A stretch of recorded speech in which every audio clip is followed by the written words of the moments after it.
Assalamualaikum warahmatullahi wabarakatuh.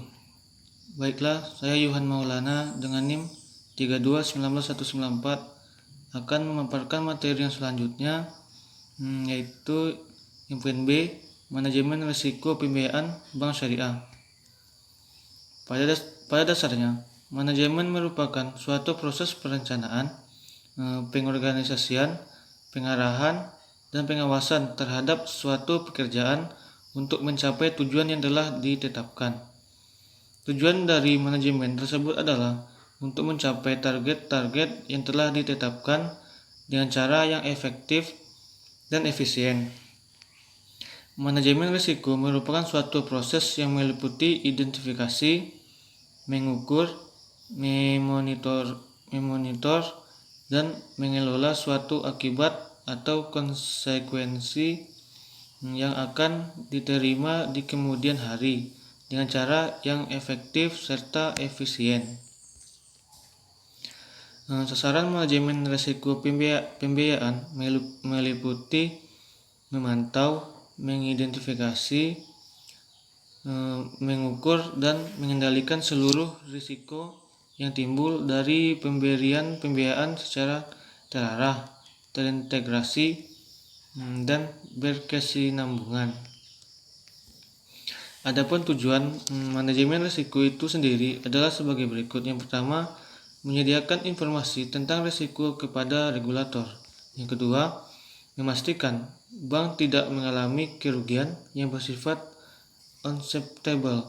Yang ketiga, meminimalisasi kerugian dari berbagai risiko yang bersifat uncontrolled. Yang keempat, mengukur exposure dan pemusatan risiko. Yang kelima, mengalokasikan modal dan membatasi risiko. Risiko pembiayaan muncul jika suatu bank tidak memperoleh kembali cicilan pokok atau bagi hasil dari pinjaman yang diberikannya atau investasi yang sedang dilakukan. Selanjutnya yaitu yang poin C, masalah agensi dalam pembiayaan bagi hasil di bank syariah. Agensi teori menjadi sangat relevan bagi perbankan syariah.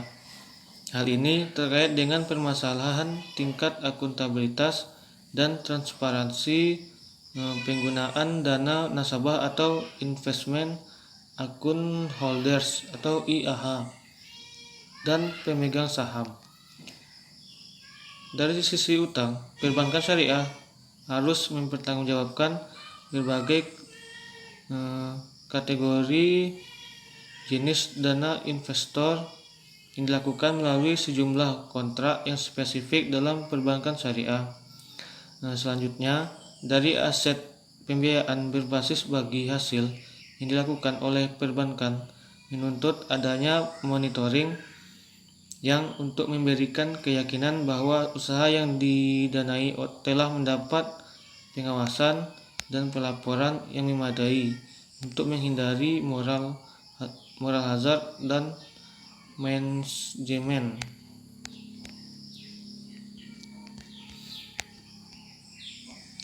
Selanjutnya, Khalil et al. Menyebutkan bahwa pada umumnya terdapat 3 masalah utama keyakinan yang terkait dengan akad mudharabah, yaitu yang pertama, besarnya ketidakpastian. Yang kedua, linearitas yang ekstrim.